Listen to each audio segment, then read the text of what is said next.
There are some things that are universal for all ages, at least in our culture. We don't like to wait. We don't like having someone tell us what to do. We don't want to be in the dark. I really don't feel qualified to address you on these 3 points as a woman during Black History Month. It feels like the waiting I've needed to do, the acquiescing that has been asked of me, the times that I have been out of the loop have not even come close to what large segments of this country's population and the global population have experienced and continue to experience. So I say that as a disclaimer to what comes next. I acknowledge my place, the specifics of my experience, and my inability to speak with any authority to anyone else's experience. What do we do with ambiguity? How do we feel about times of transition?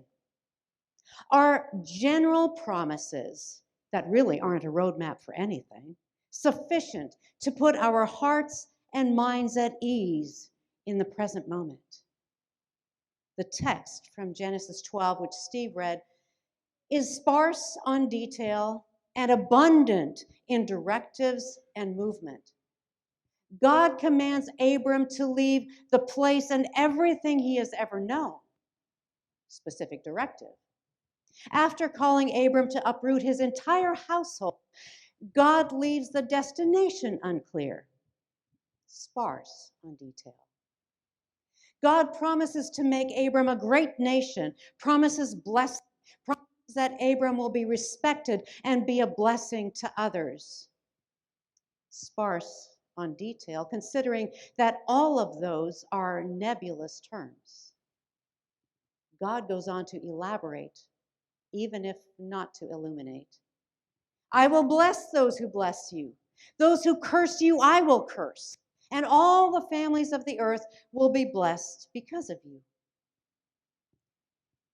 Unless Abram was very much more aligned with divine declaration than we are, he may have wondered what exactly it means when God blesses, or curses for that matter. What exactly does it mean all the families of the earth will be blessed? We would ask those questions, wouldn't we? What does it mean? We want to know details. Exactly what does this benefit package include? Is there a 401k? Health insurance? Is it for just me or is it for my entire family? What will my premiums be? How much sick leave? How much vacation time? And how is it accrued? There's no record of any verbal exchange whatsoever, which leads me to question, did Abram have previous interactions with God?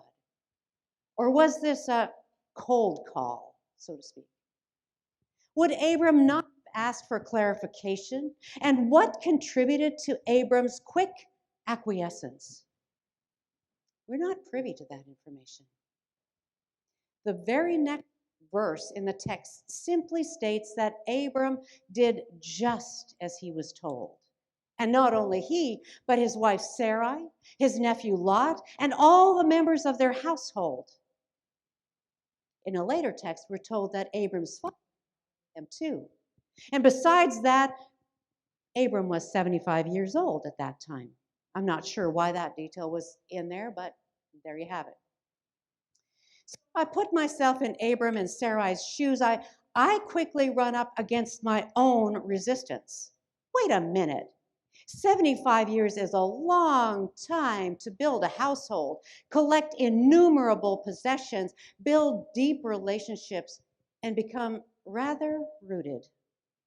Persuading one's family and a household that this directive is legitimate would not be an easy task, at least not in our culture. Abram and Sarai were part of a nomadic culture But even in that context, a major move like this would need to be based on solid reasons and at least some advantages, wouldn't you think? Simply being promised blessing and descendants, that seems a little bit flimsy. And all of this at age 75. But we're told that Abram and his entourage did exactly what God had directed him. Distances weren't the same in that part of the world as they are here in the US, but even at that, where they were is an arid, dry, desert, rugged terrain. It's not easily traversed. And of course, they would have moved with camels and all kinds of animals carrying their possessions. In other words, it was a great upheaval. There are so many things we are not told. For example, how all of the people in Abram's life agreed to this venture, how Abram knew where to go, why Abram's response to each message from God was to build an altar, and who the people living in this imprecise location of Canaan actually were, and what was to become of them. These details all seem important to us, critical to the story, but they're glaringly omitted from this text. This makes me believe there are other, more urgent lessons for us to look at. There's a more global concept at play here. It could be summed up in 2 lines. There is so much they did not choose, and there is so much they did not know. They're uprooted. They're transient. They're not in control. The directions they did receive are given incrementally. For example, God told them, go to a place where I will show you. Then when they arrive in Canaan, they're told, I give this land to your descendants. But remember, Abram and Sarai were childless at this point.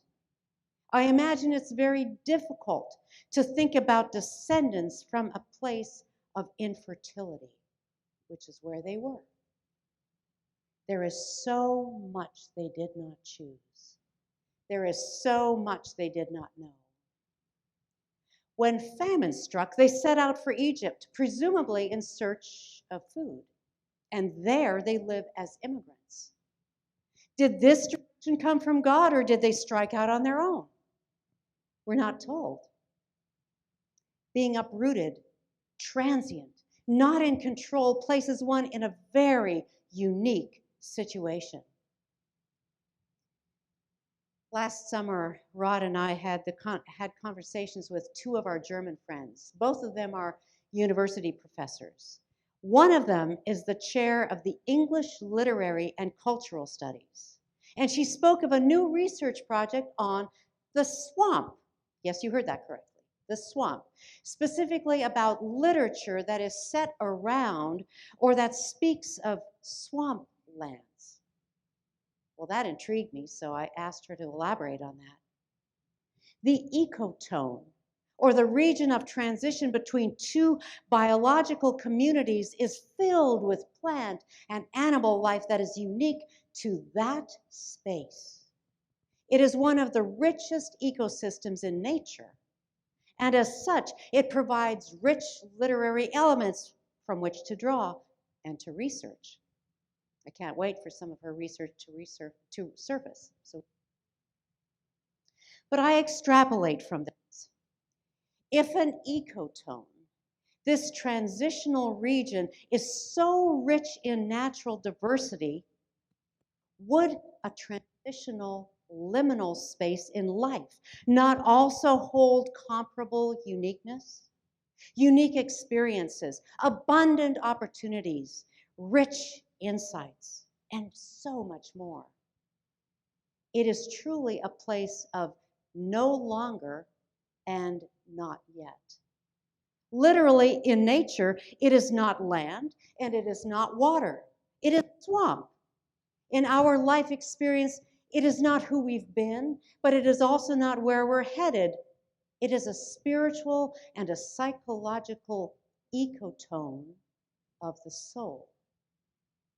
We experience this many times throughout life. Whenever a child makes the transition from preschool to kindergarten, from middle school to high school, just before graduating from any educational venture, as one enters a new relationship, embarks on a professional career, when we change our professions, as we end significant relationships, when we move from one city, one state, one country to another, at times at the time of retirement, when we experience changes in our mobility or our ability, at the death of a significant person in our lives. So many times in our lives, we live in the in-between. There is so much we do not choose. There is so much we do not know. But there is always an invitation that is presented for a short time, offering a gift that is not accessible in the staid, settled, stationary place. It is in and must be accessed during the in-between places, in the liminal spaces of our lives. Many times the liminal space is very uncomfortable, even threatening, like the threat of a famine that Abram and Sarah experienced. They did not choose it. They were in a foreign land, so there was much they did not know. And yet this transitional place forced them into yet another new environment. When will this ecotone end? What will it offer them? They may have asked that. If you read further in the book of Genesis, you find that some major lapses in judgment and some poor choices follow. They experience danger, breaches in trust, but never abandonment by God. Making poor decisions is not unusual, and it doesn't mean the end of the journey. The initial promises of blessing, widespread respect, and many descendants that were made to Abram and Sarai were never rescinded. That gives me a great deal of hope. Floundering is a part of living as a human, even as a human who has received direction and promise from God. Something further that remained a mystery to Abram and Sarah was the duration of this in-between time. When will they arrive at their destination? And where exactly is this destination? When will these promised descendants make their appearance? When will life finally settle down? May I submit to you? There are more liminal places in our lives than there are settled places. Knowing this helps me live in the present moment. As Eckhart Tolle says, the present moment is the field on which the game of life happens. It cannot happen anywhere else. So I invite you to make friends with the ecotone, with that liminal space, with the in-between, the space not of water and not of land, the in-between, the no longer and not yet. This is where we live. This is how we, often uncertain of who we are and how and why. How do we navigate this unfamiliar place without getting lost in a hostile and arid space? What do we do with all that we do not choose, all we do not know? This collection of unknowing grows and evolves and shape shifts every day. In it, we receive an invitation. It is here that we grieve and we mourn. It is here that we laugh and we play.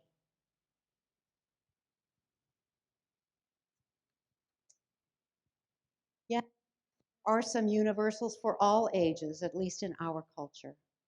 We don't like to wait. We don't want to have someone telling us what to do. We don't like being in the dark. There is so much we do not choose. There is so much we do not know. We live in the yet and no longer and not yet. Embraced by promise, yet confused with shrouded vision. There is so much we did not choose. There is so much we do not know.